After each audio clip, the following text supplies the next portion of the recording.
Good morning बच्चों, how are you. बच्चों, आज के लेक्चर में हम बात करेंगे हैलो एरीन की रासायनिक अभिक्रियाओं की। और हैलो एरीन में सबसे पहले हम बात करेंगे इलेक्ट्रॉन स्नेही प्रतिस्थापन अभिक्रियाओं की। इलेक्ट्रॉन स्नेही प्रतिस्थापन अभिक्रियाएं ये महत्वपूर्ण अभिक्रियाएं होती हैं, इसलिए आपको वीडियो को पूरा देखना है और ध्यान से देखना है और अभिक्रियाओं को अपनी नोटबुक में नोट भी करना है। देखो बच्चों, ये जो ऑर्गेनिक केमिस्ट्री है इसमें जितना ज़्यादा आप नोट करेंगे, रिएक्शन को जितना ज़्यादा लिखेंगे, जितनी बार लिखेंगे, रिएक्शन उतनी ही अच्छी आपको समझ में आएगी। ठीक है, तो अपने नोट्स आपको स्वयं बनाने हैं वीडियो को देख करके। ठीक, अब देखो इलेक्ट्रॉन स्नेही प्रतिस्थापन अभिक्रिया में सबसे पहले हम बात करेंगे कि इलेक्ट्रॉन स्नेही क्या होते हैं। इलेक्ट्रॉन स्नेही का मतलब क्या है, नाम से ही पता चल रहा है हमें। इलेक्ट्रॉन स्नेही, हमने दो तरह के अभिकर्मक पढ़े, इलेक्ट्रॉन स्नेही अभिकर्मक और एक नाभिक स्नेही अभिकर्मक। इलेक्ट्रॉन स्नेही का मतलब जो इलेक्ट्रॉनों से स्नेह करते हैं, जिसको हम कह सकते हैं इलेक्ट्रॉन लविंग। ठीक है, तो ये इलेक्ट्रॉन की तरफ आकर्षित होते हैं। किसकी तरफ आकर्षित होंगे? ये इलेक्ट्रॉनों की तरफ जाएंगे। जहां इलेक्ट्रॉन घनत्व ज्यादा होता है वहां पर आक्रमण करता है इलेक्ट्रॉन स्नेही, ये ध्यान रखेंगे। इलेक्ट्रॉन स्नेही को हम E+ से लिख सकते हैं। ठीक, इलेक्ट्रॉन स्नेही के पास इलेक्ट्रॉनों की कमी होती है, तभी तो ये इलेक्ट्रॉनों की तरफ आकर्षित होते हैं। इन पर धनावेश होता है या उदासीन भी हो सकते हैं। ठीक है, ये ध्यान रखेंगे। इलेक्ट्रॉनों की कमी है इनके पास, और इलेक्ट्रॉनों की कमी है तो इन पर धनावेश हो सकता है और धनावेश नहीं भी हो सकता है, ये ध्यान रखेंगे आप।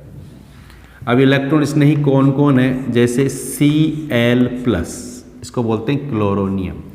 जैसे NO2+, जैसे CS3+, जैसे CS3CO+, इन सब पर क्या है? धनावेश।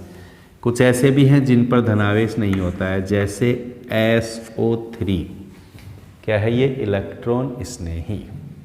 ठीक है, ये ध्यान रखेंगे। इलेक्ट्रॉन डेफिशिएंट जो होते हैं ना, जिनके पास इलेक्ट्रॉनों की कमी है, वो सब इलेक्ट्रॉन स्नेही।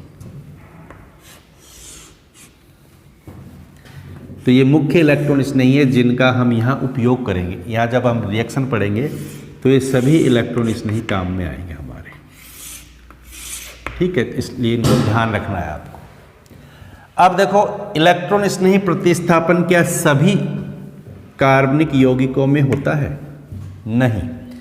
इलेक्ट्रॉन स्नेही प्रतिस्थापन अभिक्रिया केवल होती बेंजीन और बेंजीन के डेरिवेटिव्स में। बेंजीन, ये है बेंजीन, या हम कह सकते हैं जो एरोमेटिक यौगिक होते हैं ना, उनकी अभिक्रिया है इलेक्ट्रॉन स्नेही प्रतिस्थापन अभिक्रिया। उनकी लक्षणात्मक अभिक्रिया, एक तरह से उनका लक्षण है। यानी इलेक्ट्रॉन स्नेही प्रतिस्थापन होगा तो बेंजीन रिंग पर होगा, एरोमेटिक रिंग पर होगा। ठीक है, ये बेंजीन है। अब बेंजीन के डेरिवेटिव्स कौन कौन हैं? जैसे हम बात कर रहे हैं, जैसे हैलो एरीन। हैलो एरीन में इलेक्ट्रॉन स्नेही प्रतिस्थापन पढ़ेंगे, तो इसमें इलेक्ट्रॉन स्नेही प्रतिस्थापन होता है। इसके अलावा बेंजीन का डेरिवेटिव, जैसे ये क्या है? फिनोल। ये क्या है? NH2, जिसको कहेंगे हम एनिलिन। क्या है ये? एनिलिन। जैसे ये है एरोमेटिक ईथर, जैसे ये है नाइट्रोबेंजीन। तो इन सब में होता है इलेक्ट्रॉन स्नेही प्रतिस्थापन। सबसे पहली बात ये सबको याद रहनी चाहिए, जब भी इलेक्ट्रॉन स्नेही प्रतिस्थापन की बात करेंगे हम, तो इलेक्ट्रॉन स्नेही प्रतिस्थापन, अगर अभिक्रिया की बात आ गई तो हम तुरंत समझ जाएंगे कि यह अभिक्रिया बेंजीन रिंग के कार्बन पर होती है। ठीक है, कहाँ पर होगी? Benzene ring. ये बेंजीन रिंग है और इसमें किसी भी कार्बन पर होगा। अब देखो इन सब में बेंजीन रिंग है, बेंजीन जो डेरिवेटिव्स होंगे उनमें बेंजीन रिंग होगा, बेंजीन में भी बेंजीन रिंग है और जो बेंजीन डेरिवेटिव्स हैं सब में बेंजीन रिंग है। तो इनमें इलेक्ट्रॉन स्नेही प्रतिस्थापन होगा। कहाँ पर होगा? बेंजीन रिंग के कार्बन पर ही होगा। ये जो बेंजीन के कार्बन है यहीं पर होता है इलेक्ट्रॉन स्नेही प्रतिस्थापन, ये ध्यान रखेंगे, ठीक है। अब इलेक्ट्रॉन स्नेही प्रतिस्थापन क्या होता है? देखो इसमें इलेक्ट्रॉन स्नेही E+ क्या है? इलेक्ट्रॉन स्नेही के द्वारा, जैसे हम बेंजीन की ही बात करते हैं, तो इलेक्ट्रॉन स्नेही के द्वारा बेंजीन के कार्बन पर हाइड्रोजन होता है। हमें पता है बेंजीन के कार्बन पर क्या हाइड्रोजन, 6 कार्बन है और सभी कार्बनों पर हाइड्रोजन होता है, ठीक। तो बेंजीन रिंग के कार्बन पर जो हाइड्रोजन है उसका प्रतिस्थापन होता है इलेक्ट्रॉन स्नेही के द्वारा। जैसे मान लीजिए मैंने ये हाइड्रोजन यहाँ दर्शा दिया, तो ये हाइड्रोजन इस इलेक्ट्रॉन स्नेही के द्वारा प्रतिस्थापित हो जाएगा, ठीक है। तो यहाँ पर आ जाएगा कौन? इलेक्ट्रॉन स्नेही, और यहाँ से हट गया कौन? H+। सिंपल रिएक्शन है, बेंजीन रिंग पर से हाइड्रोजन हट जाएगा, बेंजीन रिंग के कार्बन से हाइड्रोजन हट जाएगा और उसकी जगह इलेक्ट्रॉन स्नेही आ जाएगा। समझ में आ गई बात? अब इलेक्ट्रॉन स्नेही इनमें से कोई भी हो सकता है, ठीक। अब एक प्रश्न आता है यहाँ पर हमारे दिमाग में, आपके दिमाग में एक प्रश्न आएगा। देखो बेंजीन में तो 6 कार्बन है और सभी 6 कार्बन एक जैसे ही हैं, समान कार्बन है। किसी भी कार्बन से हम हाइड्रोजन का प्रतिस्थापन कर सकते हैं या किसी भी कार्बन से इलेक्ट्रॉन स्नेही हाइड्रोजन का प्रतिस्थापन कर सकता है। लेकिन जो बेंजीन के डेरिवेटिव्स होते हैं उनमें सभी कार्बन समान नहीं होंगे, क्योंकि यहाँ देखो, यहाँ ये मान लीजिए हेलोएरिन की बात करें, यहाँ हेलोजन आ गया। अब ये कार्बन, ये कार्बन, ये कार्बन, ये समान नहीं है कार्बन। क्यों नहीं है? क्योंकि ये कार्बन इससे 2 नंबर पर है, ये कार्बन इससे 3 नंबर पर है, ये कार्बन इससे 4 नंबर पर है। इन कार्बनों पर इस हैलोजन का इफेक्ट अलग अलग होगा। अब ये कार्बन समान नहीं है, ठीक है। तो क्या इनमें भी इलेक्ट्रॉन स्नेही किसी भी कार्बन पर आक्रमण कर पाएगा? नहीं। इस बात को नोट करेंगे कि जो बेंजीन के डेरिवेटिव्स हैं, चाहे वो हेलोएरिन है, चाहे वो फिनोल है, चाहे वो एनिलीन है, चाहे वो एरोमेटिक ईथर है, चाहे वो नाइट्रोबेंजीन है, इनमें इलेक्ट्रॉन स्नेही कहाँ आक्रमण करेगा? इनमें इलेक्ट्रॉन स्नेही सभी कार्बनों पर, किसी भी कार्बन पर आक्रमण करे ऐसा नहीं है। इलेक्ट्रॉन स्नेही का आक्रमण वहां पर होगा जहां इलेक्ट्रॉन घनत्व ज्यादा होगा, ठीक। क्या कहा? इलेक्ट्रॉन स्नेही वहां आक्रमण करता है। इलेक्ट्रॉन स्नेही नाम इलेक्ट्रॉन स्नेही है, तो इलेक्ट्रॉन स्नेही तो वहां आक्रमण करेगा जहां इलेक्ट्रॉन घनत्व ज्यादा होगा। अब जैसे हम हेलोएरिन की बात कर रहे हैं, तो हेलोएरिन में इलेक्ट्रॉन घनत्व किस कार्बन पर ज्यादा है?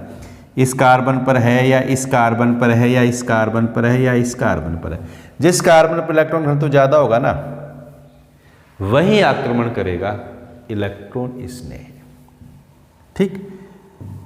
क्लियर हो गई बात? तो ये बात ध्यान रखेंगे कि इलेक्ट्रॉन स्नेह का आक्रमण उस कार्बन पर होता है जहां इलेक्ट्रॉन घनत्व ज्यादा है। बेंजीन में तो सभी कार्बनों पर इलेक्ट्रॉन घनत्व समान है, तो इलेक्ट्रॉन स्नेही किसी भी कार्बन पर आक्रमण कर सकता है। लेकिन जो डेरिवेटिव्स हैं बेंजीन की, जो व्युत्पन्न हैं, उनमें सभी कार्बनों पर इलेक्ट्रॉन घनत्व समान नहीं होता है। किस कार्बन पर इलेक्ट्रॉन घनत्व कम होगा और किस कार्बन पर ज्यादा होगा, ये डिपेंड करेगा उस बेंजीन डेरिवेटिव्स पर, या उसमें बेंजीन पर जो ये समूह जुड़े हुए हैं, जैसे यहाँ Cl जुड़ा हुआ है या OH जुड़ा हुआ है या NH2 जुड़ा हुआ है या OCH3 जुड़ा हुआ है या NO2 जुड़ा हुआ है, उस पर डिपेंड करता है, ठीक। अब देखो यहाँ हमें ध्यान रखना है, हमने 11th क्लास में पढ़ा था अनुनाद प्रभाव। प्लस आर प्रभाव और माइनस आर प्रभाव याद रखेंगे, थोड़ा सा याद करेंगे। प्लस आर प्रभाव माइनस आर प्रभाव, जिसको हम कह सकते हैं प्लस एम प्रभाव या माइनस एम प्रभाव। जिस समूह का प्लस आर प्रभाव होता है, समूह कौन से की बात कर रहे हैं? जो बेंजीन पर जुड़ा हुआ जो समूह है ना, उसकी बात कर रहे हैं यहां पर। जिसका प्लस आर प्रभाव होता है ना, उसके कारण ऑर्थो और पैरा स्थिति पर इलेक्ट्रॉन घनत्व ज्यादा होता है। कौन कौन सी स्थिति पर? ऑर्थो और पैरा स्थिति पर। जैसे प्लस आर प्रभाव किस किस का होता है? प्लस आर प्रभाव होता है किसका? हैलोजन का।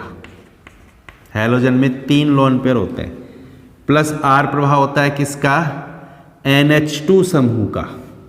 यहाँ ये बॉन्ड दर्शाए पर प्लस आर प्रभाव होता है NH2 समूह का, इसके पास एक लोन पेयर होता है।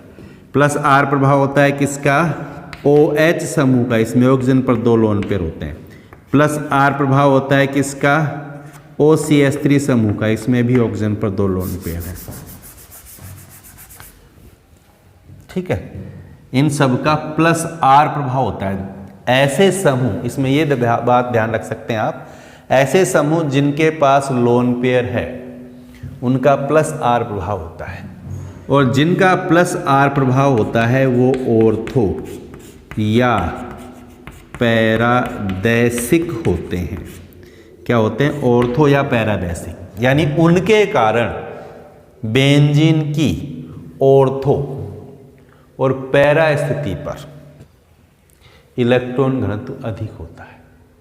ठीक है, ये जो समूह हैं इनके कारण ऑर्थो और पैरा स्थिति पर इलेक्ट्रॉन घनत्व अधिक होता है। अब ये कौन कौन से समूह हैं समझ गए? अब जहां पर इलेक्ट्रॉन घनत्व ज्यादा होता है वहीं इलेक्ट्रॉन स्नेही का आक्रमण होता है।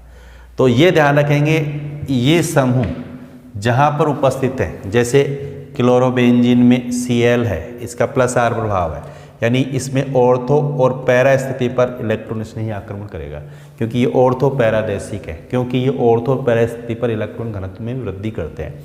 फिनोल में भी ऑर्थो और पैरा स्थिति पर आक्रमण होगा इलेक्ट्रॉन स्नेही का। क्यों होगा? क्योंकि OH समूह भी क्या है? ऑर्थो और पैरादैसिक होता है। NH2 जुड़ा हुआ है यानी एनिलिन है, तो भी ऑर्थो और पैरा स्थिति पर इलेक्ट्रॉन घनत्व ज़्यादा होगा। अगर एनिसोल है, OCH3 समूह है बेंजीन में, तो बेंजीन की ऑर्थो और पैरा स्थिति पर इलेक्ट्रॉन घनत्व ज़्यादा होगा। ठीक, तो ये ध्यान रखेंगे, ये बात आप नोट कर लेंगे कि इलेक्ट्रॉन स्नेही का आक्रमण किस स्थिति पर होगा। 3 स्थितियां होती हैं। कौन कौन सी? ऑर्थो, मेटा और पैरा। ये स्थिति कौन सी है? ऑर्थो। ये कौन सी है? मेटा। और ये कौन सी है? पैरा। पता है ना सबको? 2 नंबर पर है ये 1, 2 नंबर पे ऑर्थो होती है, 3 नंबर पे मेटा, 4 पैरा। इसी तरह ये ऑर्थो है, ये मेटा है। इसमें ortho, Meta, para, ortho, Meta, para, ortho, Meta, para, ortho, Meta, para. समझ में आ गई बात? क्लियर हो गई ना बात? तो ये ध्यान रखेंगे।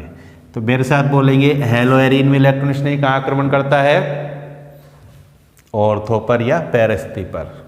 क्यों करता है? क्योंकि हैलोजन कैसा है? ऑर्थो पैरादैसिक है।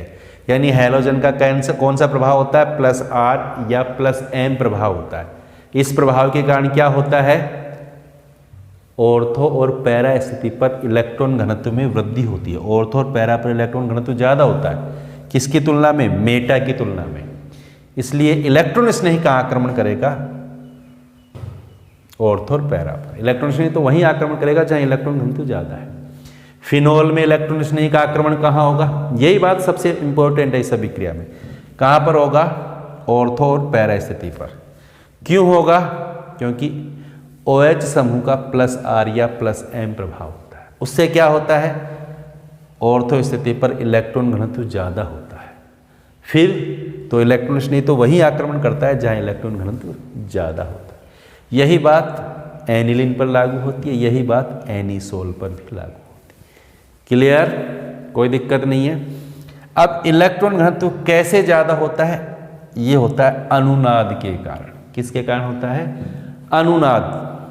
देखेंगे अभी इसमें हम हैलो एरीन में अनुनाद प्रभाव देखेंगे, इसमें अनुनाद देखेंगे। ठीक है, दूसरी बात हम ये और कर लेते हैं यहाँ पर, -R या -M प्रभाव होता है। और -R या -M प्रभाव तब होता है तो आक्रमण कहाँ होता है? मेटा स्थिति पर, उसको बोलते हैं मेटादैशिक।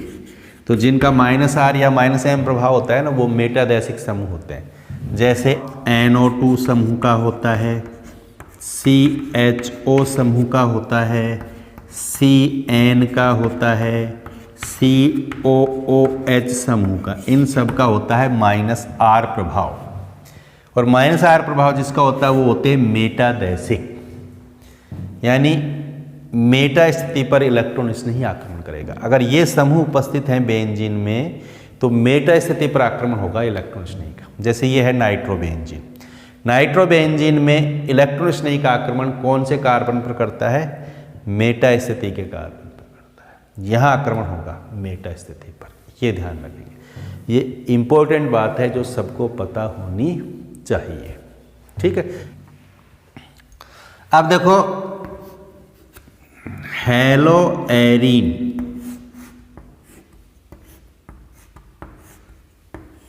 जैसे क्लोरोबेंजीन, यहाँ कितने लोन पेयर हैं? 3 लोन पेयर। इसका कौन सा प्रभाव होता है? +R प्रभाव होता है। अब +R प्रभाव हमने पढ़ा है 11th में। देखो इसमें अनुनाद देखें हम, +R प्रभाव का मतलब क्या है? देखो +R प्रभाव का मतलब क्या होता है कि ये जो लोन पेयर हैं और ये जो पाई इलेक्ट्रॉन है, इनके बीच में इंटरेक्शन होता है।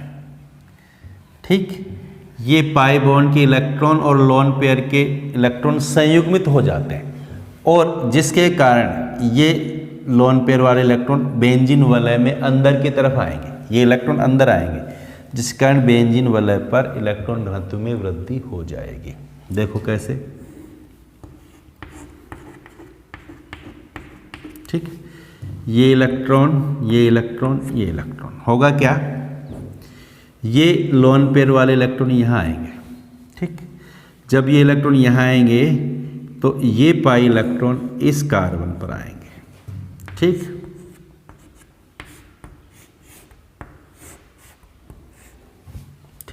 जब ये इलेक्ट्रॉन यहाँ आएंगे तो यहाँ पर क्या आ जाएगा? माइनस इस कार्बन पर। ये इलेक्ट्रॉन इधर आएंगे तो यहाँ क्या आ जाएगा? डबल बॉन्ड, और इस पर। ठीक है, ये इलेक्ट्रॉन यहाँ आ गए तो क्लोरीन पर प्लस आ गया। क्लियर हो गई बात? ये डबल बॉन्ड और ये डबल बॉन्ड। अब क्या होगा? ये इलेक्ट्रॉन, माइनस का मतलब 2 इलेक्ट्रॉन है यहाँ पर, ये इलेक्ट्रॉन यहाँ आ गए तो ये पाई इलेक्ट्रॉन आएंगे इस कार्बन पर।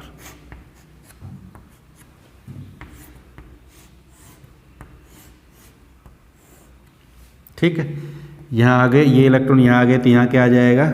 Double bond. ये इलेक्ट्रॉन यहाँ आ जाएंगे तो यहाँ क्या आ जाएगा? माइनस। ये डबल बॉन्ड,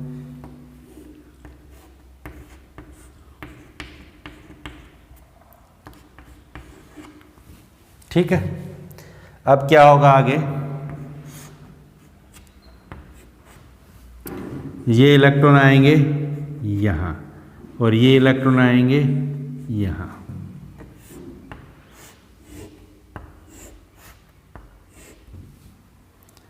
ये डबल बॉन्ड, अब ये इलेक्ट्रॉन यहाँ आएंगे तो यहाँ क्या आ गया? डबल बॉन्ड, और ये इलेक्ट्रॉन यहाँ आएंगे तो यहाँ क्या आ जाएगा?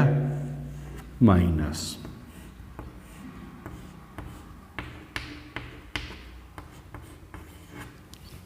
क्लियर? इस तरह अनुनाद होता है। अब आगे क्या होगा? ये इलेक्ट्रॉन वापिस ये यहाँ आएंगे, माइनस का मतलब ये इलेक्ट्रॉन, और ये इलेक्ट्रॉन चले गए ऊपर।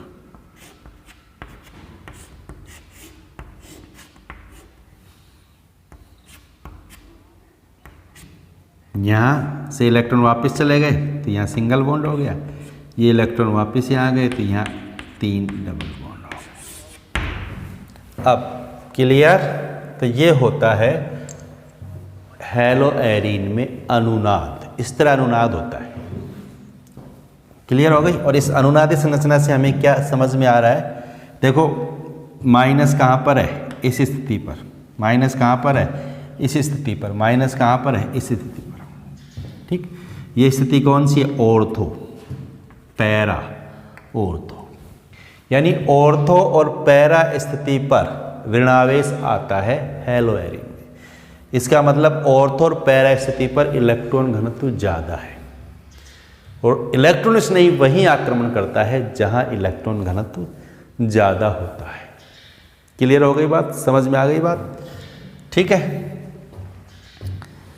अब यहां पर इसमें इलेक्ट्रॉन स्नेही प्रतिस्थापन अभिक्रियाएं देखें हम।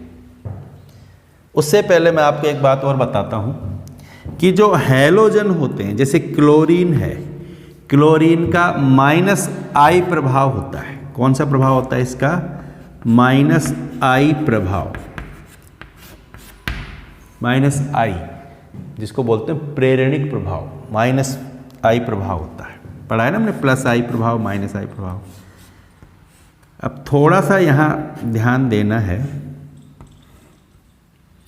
कि ये हैलोजन है, क्लोरीन जो है ना, इसका -I प्रभाव है, ये तो है कार्बन और ये है हैलोजन। अब इस बंध के इलेक्ट्रॉन किसकी तरफ जाएंगे, क्लोरीन की तरफ जाएंगे। क्यों, क्यों, क्योंकि इसका -I प्रभाव जिसका ज़्यादा होता है, -I प्रभाव जिसका होता है ना, वो इलेक्ट्रॉनों को अपनी तरफ क्या करता है, खींचता है, अपनी तरफ आकर्षित करता है। तो ये सिग्मा इलेक्ट्रॉन इसकी तरफ जाएंगे, हैलोजन के -I प्रभाव के कारण ये सिग्मा इलेक्ट्रॉन इसकी तरफ जाएंगे, जिसके कारण बेंजीन में, बेंजीन रिंग में इलेक्ट्रॉन घनत्व में क्या आएगी, कमी। बेंजीन वलय में इलेक्ट्रॉन घनत्व घट जाएगा, यहाँ पर इलेक्ट्रॉनों की कमी हो जाएगी, जिसके कारण इलेक्ट्रॉन स्नेही के आक्रमण में, इलेक्ट्रॉन स्नेही का आक्रमण आसानी से नहीं होगा, क्योंकि इलेक्ट्रॉन स्नेही तो वहां आक्रमण करता है जहां इलेक्ट्रॉन घनत्व ज़्यादा होता है, लेकिन हैलोजन के -I प्रभाव के कारण तो ये इलेक्ट्रॉन बाहर की तरफ जाएंगे, जिससे इलेक्ट्रॉन घनत्व घट रहा है, इलेक्ट्रॉन घनत्व घट रहा है, इसलिए इसमें इलेक्ट्रॉन स्नेही प्रतिस्थापन अभिक्रियाओं की जो क्रियाशीलता है वो कम हो जाती है। किसकी तुलना में, बेंजीन की तुलना में। ये है बेंजीन, ठीक है। तो ये इलेक्ट्रॉन बेंजीन, हैलो एरीन और ये है बेंजीन। तो हैलो एरीन में तो इलेक्ट्रॉन घनत्व घट रहा है हैलोजन के -I प्रभाव के कारण, लेकिन यहाँ इलेक्ट्रॉन घनत्व, इसमें कार्बनों पर इलेक्ट्रॉन घनत्व इसकी तुलना में ज़्यादा है। तो हैलो एरीन और बेंजीन की बात करें तो कौन ज़्यादा क्रियाशील है, इलेक्ट्रॉन स्नेही प्रतिस्थापन अभिक्रिया के प्रति किसकी क्रियाशीलता ज़्यादा होगी, बेंजीन की ज़्यादा होगी, हैलो एरीन की कम होगी। क्लियर। तो हैलोजन के दो तरह के प्रभाव है, तो हैलोजन के दो तरह के प्रभाव है, हैलोजन का -I प्रभाव भी है और हैलोजन का +R प्रभाव भी है। +R प्रभाव के कारण तो ऑर्थो और पैरा स्थिति पर इलेक्ट्रॉन घनत्व बढ़ता है, लेकिन -I प्रभाव के कारण बेंजीन वलय में, बेंजीन रिंग में इलेक्ट्रॉन घनत्व घटता है, जिसके कारण क्रियाशीलता घटती है। -I प्रभाव ज़्यादा प्रभावी होता है किस पर, +R प्रभाव पर, ठीक है। यानी +R प्रभाव के कारण तो इसमें ऑर्थो और पैरा स्थिति पर ही आक्रमण होगा, लेकिन -I प्रभाव के कारण इसकी क्रियाशीलता बेंजीन से कम होगी, ठीक है। देखो जैसे हमने कहा कि इलेक्ट्रॉन स्नेही का आक्रमण वहां होता है जहां इलेक्ट्रॉन घनत्व ज़्यादा है, ऑर्थो पर और पैरा पर होता, मेटा पर नहीं होता है, ठीक है। अब देखो हमने देखा कि इसमें इलेक्ट्रॉन घनत्व बढ़ रहा है, लेकिन यहाँ पर जो इलेक्ट्रॉन घनत्व है ना, मेटा स्थिति की तुलना में कहाँ पर ज़्यादा है, ऑर्थो पर, ठीक है। मेटा स्थिति की तुलना में ऑर्थो और पैरा पर इलेक्ट्रॉन घनत्व ज़्यादा होगा, इसलिए इलेक्ट्रॉन स्नेही का आक्रमण तो ऑर्थो और पैरा पर ही होगा। क्लियर, समझ में आ गई बात। तो ये ध्यान रखेंगे, हैलोजन का -I प्रभाव भी होता है और हैलोजन का +R प्रभाव भी होता है। +R प्रभाव के कारण तो इसमें ऑर्थो पैरा स्थिति पर इलेक्ट्रॉन स्नेही का आक्रमण होता है, लेकिन -I प्रभाव के कारण इसकी क्रियाशीलता बेंजीन से कम होती है, क्योंकि माइनस आयन प्रभाव के कारण इसमें इलेक्ट्रॉन घनत्व बेंजीन की तुलना में कम होता है। इसकी तुलना में इलेक्ट्रॉन घनत्व कम होता है। इलेक्ट्रॉन तो होते हैं लेकिन बेंजीन की तुलना में इलेक्ट्रॉन घनत्व कम हो जाता है, इसलिए इसकी क्रियाशीलता बेंजीन से कम होती है। ठीक है, अब इसमें इलेक्ट्रॉन स्नेह प्रतिस्थापन देखेंगे। ये जो अनुनादी संरचनाएं हैं इनको ध्यान से आपको नोट करना है। अब इसमें पहले देखेंगे हम हैलोजनीकरण। इलेक्ट्रॉन स्नेही प्रतिस्थापन में पहले किसकी बात करते हैं हम? हैलोजनीकरण की। हैलोजनीकरण का मतलब हैलोजन से क्रिया करवाएंगे हैलो एरीन की। ये क्लोरोबेंजीन है, इसकी क्रिया हम करवाएंगे क्लोरीन से। ठीक, और अभिक्रिया करवाएंगे किसी लुईस अम्ल की प्रेजेंस में, जैसे निर्जल AlCl3 की प्रेजेंस में करवाते हैं। यहाँ AlCl3 का उपयोग भी कर सकते हैं, FeCl3 का भी कर सकते हैं, ठीक है, ZnCl2 का भी कर सकते हैं। ये सब क्या है? SbCl5 का भी कर सकते हैं। ये सब क्या है? लुईस अम्ल है। ठीक है, इनकी प्रेजेंस में रिएक्शन होती है। रिएक्शन अब हम पढ़ चुके हैं कि हैलो एरीन है। अब इससे क्रिया करवाएंगे, यहाँ से कौन सा इलेक्ट्रॉन स्नेही प्राप्त होगा? Cl2 AlCl4 AlCl3 से रिएक्शन करके कौन सा इलेक्ट्रॉन स्नेही बनाएगा? Cl+। कौन सा इलेक्ट्रॉन स्नेही बनेगा यहाँ पर? Cl+, यानी Cl+ का आक्रमण होगा कहाँ पर? ऑर्थो पर या पैरा स्थिति पर। ठीक है, ये हैलोजन तो है यहाँ पर, ऑर्थो पर से हाइड्रोजन हटेगा या पैरा से हाइड्रोजन हटेगा, तो जो प्रोडक्ट बनेगा ना वो ये आएगा यहाँ पर, Cl और ये Cl प्लस HC। क्लियर हो गई बात? यहाँ से हाइड्रोजन हट गया या यहाँ से हाइड्रोजन हटेगा, ऑर्थो पर और पैरा स्थिति पर ही इलेक्ट्रॉन स्नेही आक्रमण करेगा। और यहाँ कौन सा इलेक्ट्रॉन स्नेही बनेगा? Cl+ बनेगा। इस Cl+ का आक्रमण होगा ऑर्थो पर या पैरा पर। Cl+ कैसे बनेगा? देखो, ये जो इलेक्ट्रॉन न्यून यौगिक है, ये जो लुईस अम्ल है AlCl3, ये इस Cl2 से अभिक्रिया करता है।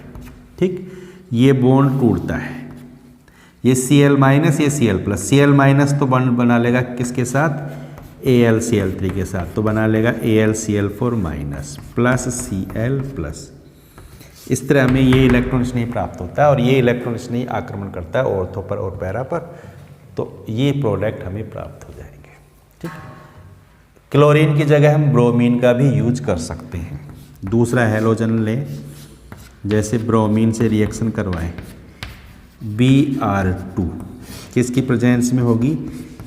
AlBr3 की प्रेजेंस, Br+। ठीक, कहाँ पर आक्रमण करेगा? ऑर्थो पर या पैरा पर। ऑर्थो पर आक्रमण करेगा तो प्रोडक्ट क्या बनेगा? क्या बनेगा? यहाँ Br आएगा।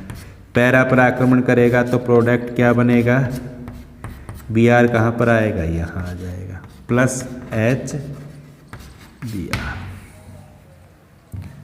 समझ में आ गई बात? तो ये हैलोजनीकरण होता है हैलो एरीन में।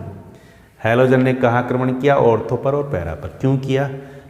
क्योंकि ऑर्थो पैरा पर इलेक्ट्रॉन घनत्व मेटा की तुलना में ज़्यादा होता है। ठीक है, और ये प्रोडक्ट बनता है।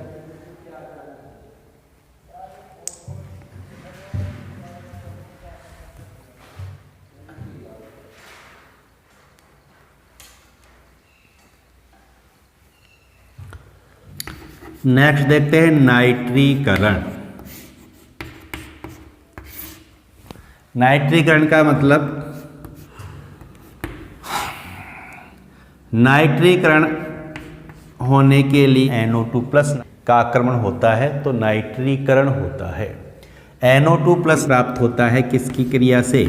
HNO3 प्लस H2SO4 की क्रिया से प्राप्त होता है NO2+। तो जब भी नाइट्रीकरण करवाएंगे हम HNO3 प्लस H2SO4 का यूज करेंगे। ये ध्यान रखेंगे, किसका यूज करेंगे?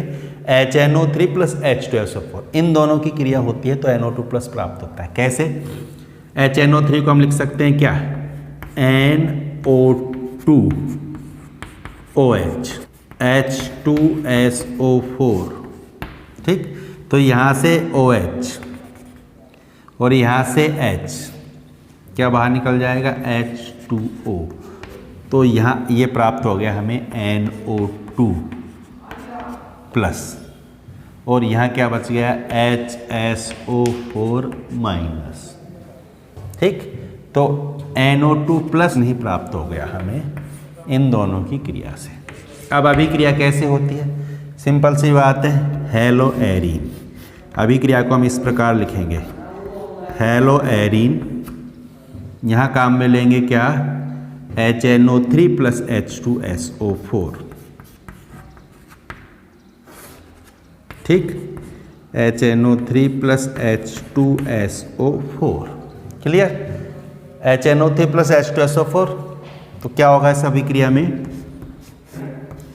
NO2 प्लस, ये कहाँ आक्रमण करेगा, ऑर्थो पर या पैरा पर,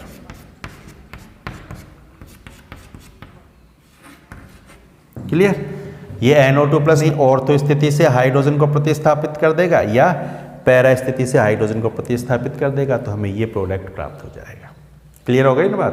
तो ये ध्यान रखेंगे, जब भी नाइट्रीकरण करेंगे हम HNO3 H2SO4 का यूज करेंगे, प्राप्त होगा NO2 प्लस, और NO2 प्लस आक्रमण करेगा ऑर्थो पर और पैरा स्थिति पर। अभिक्रिया को हम इसी प्रकार से लिखेंगे, ठीक है। तो ये प्राप्त हो गया हमें, नाम क्या है इसका, ऑर्थोक्लोरोनाइट्रोबेंजीन, इसको बोलेंगे पैरा क्लोरोनाइट्रोबेंजीन, ठीक है। कोई दिक्कत नहीं है, नोट करो।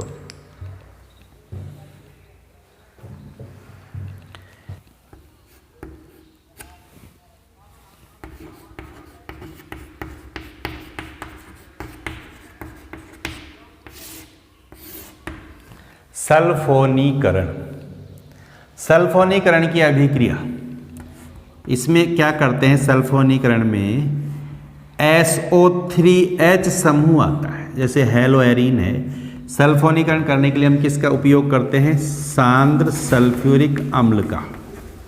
किसका उपयोग करते हैं, सांद्र सल्फ्यूरिक अम्ल का, ठीक। तो क्या होता है इस अभिक्रिया में, ऑर्थो या पैरा स्थिति से हाइड्रोजन का प्रतिस्थापन होता है, ऑर्थो और पैरा स्थिति से हाइड्रोजन का प्रतिस्थापन होता है। और सल्फोनीकरण में जब हाइड्रोजन का इसको हम इस तरह लिख दें, H2SO4 को मैं इस तरह लिख देता हूँ, SO3HOH, कोई दिक्कत नहीं। इसी को मैंने लिख दिया SO3HOH। तो यहाँ से OH और ऑर्थो या पैरा से क्या बाहर निकल जाएगा, H, यहाँ से H, यहाँ से OH, क्या बाहर निकल जाएगा, H2O। तो यहाँ आ जाएगा SO3H, ठीक है। या पैरा स्थिति से हाइड्रोजन निकलता है तो यहाँ आ जाएगा SO3H प्लस H2O, क्लियर। तो ये प्रोडक्ट प्राप्त हो जाएगा। क्या नाम है इसका, देखो इसको हैलोजन को हटाएं तो इसको बोलेंगे बेंजीन सल्फोनिक अम्ल। अब ऑर्थो पर क्लोरो है तो इसको बोलेंगे ऑर्थो क्लोरो बेंजीन सल्फोनिक अम्ल, ठीक है। इसको बोलेंगे पैरा क्लोरो बेंजीन सल्फोनिक अम्ल, क्लियर, समझ में आ गया। सल्फोनीकरण, यहाँ पर कौन सा नाभिक स्नेही, यहाँ पर कौन सा इलेक्ट्रॉन स्नेही प्राप्त होता है, SO3। यहाँ जो इलेक्ट्रॉन स्नेही होता है ना, वो कौन सा होता है, ये ध्यान रखेंगे। इस अभिक्रिया में इलेक्ट्रॉन स्नेही कौन होता है, सल्फोनीकरण में इलेक्ट्रॉन स्नेही का काम कौन करता है, SO3। यहाँ SO3 इलेक्ट्रॉन स्नेही होता है जो H2SO4 से प्राप्त होता है। H2SO4 प्लस H2SO4, यहाँ इन दोनों की क्रिया से प्राप्त होता है SO3। दो H2SO4 के अणु क्रिया करते हैं तो प्राप्त होता है SO3 plus H3O plus HSO4 minus. इन दोनों की अभिक्रिया होती है तो ये बनता है, यहाँ से H बाहर निकलता है, यहाँ से SO3, एक से प्राप्त होता है SO3, एक से प्राप्त होता है HSO4, ठीक। और इसके हाइड्रोजन एक और इसके दोनों हाइड्रोजन और एक ऑक्सीजन क्रिया करके बना देते हैं H3O+। ठीक है, समझ में आ गई बात। तो H2SO4 क्रिया से ये इलेक्ट्रॉन स्नेह प्राप्त होता है और इस इलेक्ट्रॉन स्नेह के द्वारा आक्रमण होता है ऑर्थो और पैरा पर, जिससे प्राप्त होता है हमें ऑर्थोक्लोरोबेंजीन सल्फोनिक अम्ल और पैरा क्लोरोबेंजीन सल्फोनिक अम्ल। क्लियर? फ्रीडेल क्राफ्ट अभिक्रिया, Friedel craft reaction, important reaction है फ्रीडेल क्राफ्ट, नाम से आती है, ध्यान रखेंगे। फ्रीडेल क्राफ्ट में हम दो तरह का देखेंगे, एक तो देखेंगे एल्कीलेशन या एल्कीलीकरण, ठीक, और एक देखेंगे हम एसिलेशन या एसिलीकरण या एसाइलेशन। ठीक है, तो फ्रीडेल क्राफ्ट दो तरह की होती है, ध्यान रखेंगे, एक तो एल्कीलीकरण और एक एसिलीकरण। ठीक, एल्कीलीकरण में तो एल्किल समूह और एसिलीकरण में एसिल समूह के द्वारा प्रतिस्थापन होता है। कैसे? पहले हम देखते हैं एल्कीलीकरण, एरिल हैलाइड में एल्कीलीकरण देखते हैं। इसके लिए क्या करते हैं हम, किसी एल्किल हैलाइड जैसे RCl का उपयोग करते हैं। अभिक्रिया होती है किसकी प्रेजेंस में? AlCl3 की प्रेजेंस में, निर्जल AlCl3 की प्रेजेंस में रिएक्शन होती है। ठीक, इस रिएक्शन में क्या होगा, ऑर्थो स्थिति से हाइड्रोजन या पैरा स्थिति से हाइड्रोजन हटेगा यहाँ से, ये तो यहाँ से कौन सा इलेक्ट्रॉन स्नेह प्राप्त होगा हमें? R+। कौन से इलेक्ट्रॉन इधर गए तो R+, ये Cl- तो Cl- यहाँ से HCl के रूप में बाहर निकल जाएगा, ये Cl- यहाँ से HCl के रूप में, तो ऑर्थो पर या पैरा स्थिति पर आ जाएगा क्या? एल्किल समूह। Cl यहाँ आ जाएगा एल्किल समूह, या यहाँ आ जाएगा एल्किल समूह प्लस HCl। ये प्रोडक्ट प्राप्त होगा हमें। एल्किलीकरण होगा तो ऑर्थो पर या पैरा पर एल्किल समूह आएगा। समझ में आ गई बात? जैसे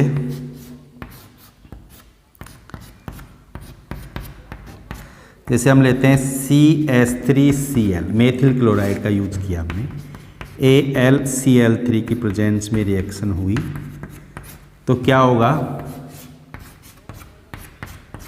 यहाँ आ गया Cl है ही पहले से, तो CH3 कहाँ पर आएगा? कौन सा एल्किल समूह? इसमें CH3, बॉन्ड यहाँ से टूटेगा, CH3+, यहाँ से आयरन हटा देगा, यहाँ आ गया CH3, या यहाँ से हाइड्रोजन हटा देगा पैरा स्थिति से, तो यहाँ जाएगा CH3+Hc। एथिल क्लोराइड का यूज करेंगे तो ऑर्थो पैरा पर एथिल समूह आ जाएगा। एन प्रोपिल क्लोराइड का उपयोग करेंगे तो ऑर्थो पैरा पर प्रोपिल समूह आ जाएगा। आइसोप्रोपिल क्लोराइड का उपयोग करेंगे तो ऑर्थो पैरा पर आइसोप्रोपिल समूह आ जाएगा। ठीक है, तो ये डिपेंड करता है, प्रोडक्ट डिपेंड करेगा इस एल्किल समूह पर, कौन सा एल्किल समूह के द्वारा हम प्रतिस्थापन करवाना चाह रहे हैं। ठीक है, तो उसी तरह का प्रोडक्ट हमें प्राप्त हो जाएगा। समझ में आ गई बात? इसका नाम पता है हमें 1, 2, इसका नाम क्या है? IUPAC नाम बोले तो 1, 2,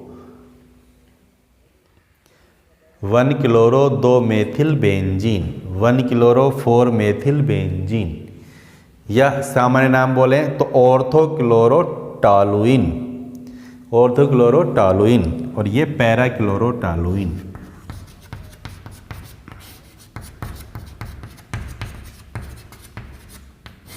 ठीक, ये हो गया पैरा क्लोरोटॉलुइन।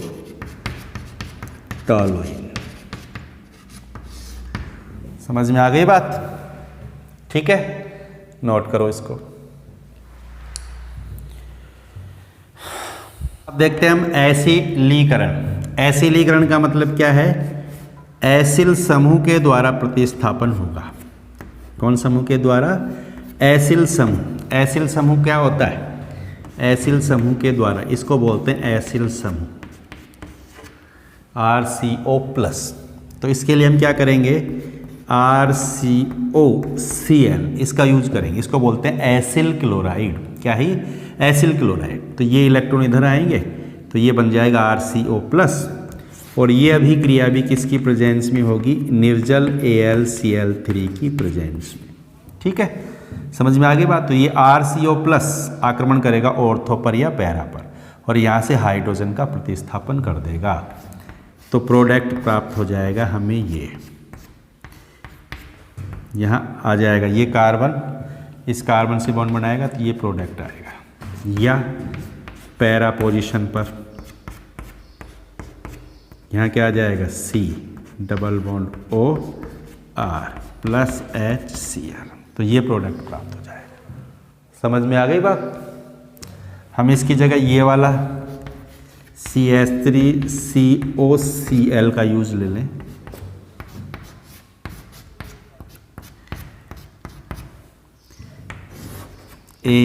AlCl3 निर्जल AlCl3, ठीक है। तो इसमें क्या होगा, बना देंगे प्रोडक्ट, बिल्कुल सरल बात है। Cl यहाँ क्या आ जाएगा, COCH3, इसी तरह यहाँ क्या आ जाएगा, COCH3, ठीक है। इस तरह भी लिख सकते हो। इसको बोलते हैं ऑर्थोक्लोरो, ये इसका नाम क्या है, बेंजीन COCH, इसको बोलते हैं एसीटोफिनोन। इसको छोड़ो, ये क्या है, एसीटोफिनोन। क्या है ये, एसीटोफिनोन। तो इसका नाम क्या हो जाएगा, ऑर्थो पर क्लोरो, तो ऑर्थोक्लोरो एसीटोफिनोन, और ये आ जाएगा पैरा क्लोरो एसीटोफिनोन, ऑर्थोक्लोरो एसीटोफिनोन और पैरा क्लोरो एसीटोफिनोन। तो ये हो गया एसिलीकरण। समझ में आ गई बात। तो फ्रीडेल क्राफ्ट दो तरह का होता है, एल्किलीकरण और एसिलीकरण, ठीक। एल्किलीकरण में ऑर्थो पैरा पर आया एल्किल समूह और एसिलीकरण में ऑर्थो पैरा पर आया एसिल समूह। समझ में आ गई बात। इन दोनों अभिक्रियाओं में AlCl3 का उपयोग किया जाता है। AlCl3 की प्रेजेंस में रिएक्शन होती है। अब AlCl3 की प्रेजेंस में रिएक्शन क्यों होती है, क्योंकि AlCl3 की क्रिया होती है तो प्राप्त होता है हमें इलेक्ट्रॉन स्नेह। कैसे, जैसे ये AlCl3 है और हमने ये एल्किल क्लोराइड लिया RCl, तो ये RCl कि AlCl3 से अभिक्रिया होगी तो क्या होगा, ये बॉन्ड यहाँ से टूट गया, ये Cl और ये AlCl3, ये बना लेंगे AlCl4 माइनस प्लस प्राप्त हो जाएगा, ठीक। तो ये AlCl3 जो है ना वो इलेक्ट्रॉन स्नेही प्रदान करता है एल्किल हैलाइड से या एसिल क्लोराइड से अभिक्रिया करके। समझ में आ गई ना बात। प्राप्त हो गया इलेक्ट्रॉन स्नेही। इसकी जगह RCOCl होगा तो भी हमें AlCl3 से रिएक्शन होकर के क्या प्राप्त हो जाएगा, इलेक्ट्रॉन स्नेही प्राप्त हो जाएगा। कैसे, जैसे ये AlCl3 प्लस यहाँ ले लेते हैं हम RCOCl, इस तरह लिखते हैं, कोई दिक्कत नहीं। तो क्या होगा, ये Cl, इसको मैं इस तरह लिख दूँ तो भी वही बात है, ये बॉन्ड यहाँ से टूट जाएगा, ठीक। तो ये Cl माइनस ये AlCl3 बना लेंगे क्या, AlCl4 माइनस प्लस क्या प्राप्त हो जाएगा हमें, RCO प्लस, ठीक। तो AlCl3 का क्या काम कर रहा है यहाँ पर, इलेक्ट्रॉन स्नेही प्रदान करने का काम करता है। समझ में आ गई बात, बिल्कुल सरल अभिक्रियाएं। तो ये देखिए हमने इलेक्ट्रॉन स्नेही प्रतिस्थापन अभिक्रियाएं एरिल हैलाइड में। तो सबसे पहले बात तो ये ध्यान रखेंगे, इलेक्ट्रॉन स्नेही प्रतिस्थापन अभिक्रियाएं बेंजीन और बेंजीन डेरिवेटिव्स पर होती हैं। दूसरी बात ध्यान रखेंगे, बेंजीन में तो किसी भी कार्बन पर इलेक्ट्रॉन स्नेही का आक्रमण हो सकता है, इलेक्ट्रॉन स्नेही के द्वारा प्रतिस्थापन हो सकता है, लेकिन बेंजीन डेरिवेटिव्स में इलेक्ट्रॉन स्नेही का प्रतिस्थापन कहाँ पर होगा, या ऑर्थो पर होगा या पैरा पर होगा या मेटा पर होगा। ये डिपेंड करता है बेंजीन पर उपस्थित उस समूह पर। उस समूह का अगर यदि +R या +M प्रभाव है तो ऑर्थो पैरा पर आक्रमण होगा, अगर -R या -M प्रभाव है तो मेटा स्थिति पर आक्रमण होगा। ये ध्यान रखेंगे आप, ठीक है। हैलो एरीन की बात करें तो हैलो एरीन में इलेक्ट्रॉन स्नेह का आक्रमण ऑर्थो और पैरा स्थिति पर होता है। क्यों? क्योंकि हैलोजन ऑर्थो पैरा दैसिक होते हैं। हैलोजन +R या +M प्रभाव दर्शाते हैं, जिसके कारण ऑर्थो और पैरा स्थिति पर इलेक्ट्रॉन घनत्व ज़्यादा होता है। दूसरी बात यहाँ पर ध्यान रखेंगे कि हैलोजन का -I प्रभाव भी होता है। हैलोजन का -I प्रभाव भी होता है और -I प्रभाव के कारण हैलो एरीन की क्रियाशीलता बेंजीन की तुलना में कम होती है, क्योंकि -I प्रभाव के कारण बेंजीन वलय पर इलेक्ट्रॉन घनत्व कम हो जाता है। ठीक है, ये ध्यान रखेंगे।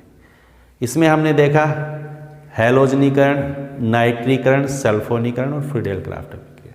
ये सरल अभिक्रियाएं। हैलोजनीकरण में हैलोजन के द्वारा प्रतिस्थापन होगा ऑर्थो पैरा स्थिति पर। नाइट्रीकरण में NO2+ इलेक्ट्रॉन स्नेही के द्वारा प्रतिस्थापन होगा। सल्फोनीकरण में SO3 इलेक्ट्रॉन स्नेही के द्वारा प्रतिस्थापन होगा।